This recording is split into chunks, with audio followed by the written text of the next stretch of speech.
Ich habe Angst, dass ich mir gerade die Finger wegfacke. Nö. Ich habe da nämlich Deo dran. Ganz ehrlich, wir zünden dein Klo an. Warum geht das nicht? Ja, genau.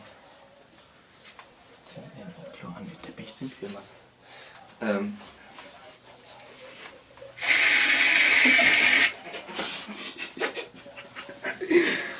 Guck mal, du machst das erstmal so. Dampfklo. Du machst das erstmal so.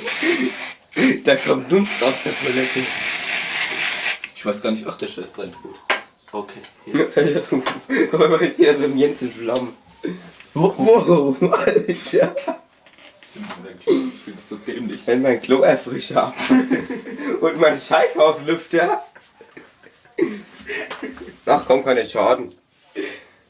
Ach, das Zeug läuft da raus. Mit Scheißhauslüfter. Hast du drauf gesprüht? Nö. Geh mal, warte, Jens, warte. Oh Gott, halt mal. Wow. Hast du das